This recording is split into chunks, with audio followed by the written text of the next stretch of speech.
I want sole custody. And there are essentially three ways that might happen. One is they just agree. The second is that the parent has no interest in the kids. The other instance is that the other person sent insulting, obscene messages.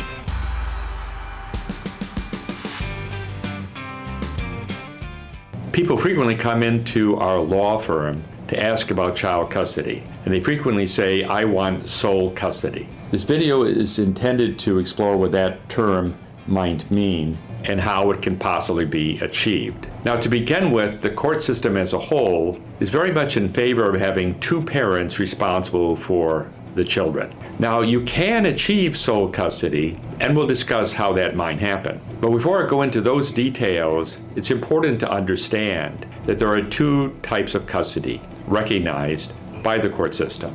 There is legal custody and there is physical custody. Physical custody involves where the children sleep at night, and legal custody involves decision making. Now, there is a strong indication in the court system to have joint legal custody. As a general rule, they want to have both parents involved in making important decisions regarding the children. I would say that in more than 90% of the cases, the court orders involve joint legal custody. There are circumstances where there is sole legal custody. Only one parent gets to make the decisions. And there are essentially three ways that might happen. One circumstance is they just agree. The other parent says it's okay for that other parent to make all the decisions. The second is that the first parent really wants to have sole custody. The second parent has no interest in the kids, doesn't visit the kids, is not interested in visiting kids, is not interested in having a relationship, in which case sole legal custody makes sense. The other instance is that you tried joint legal custody in good faith and the other person just didn't cooperate. They sent insulting or obscene messages back. They didn't have any opinion about the various decisions to make. And if you demonstrate that to the court through texts or emails, then the court is going to say the person who's really interested in making these decisions should be the one that makes the decisions. There can be circumstances where only one parent makes certain types of decisions. This is called carve-outs. And that involves only one person making decisions regarding the kids in specific areas. For example, perhaps the school system demands that children be vaccinated. One parent supports that, the other one doesn't.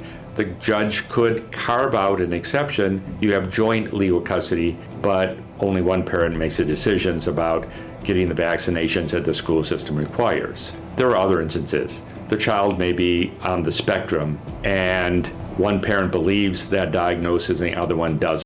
And they have to sign the child up for ABA therapy, and so they'll give the one parent the right to do those kind of things regarding the required therapy. Now, physical custody, as we said, is where the child sleeps at night. Very seldom is there sole physical custody. The only circumstances where that's true is that if the other parent has no connection with the kids. Generally, the term is primary physical custody. That happens a lot, and it's where the children spend most of the time with that parent. In that circumstances, whoever has the children most of the time will be the primary physical custodian. And that's an important title when it comes to possible move-aways later. I hope this was helpful, and if you have any further questions regarding sole or physical custody, please contact us at Family Law San Diego for a free consultation. If you found this video to be helpful, please subscribe to our channel by clicking on the link below.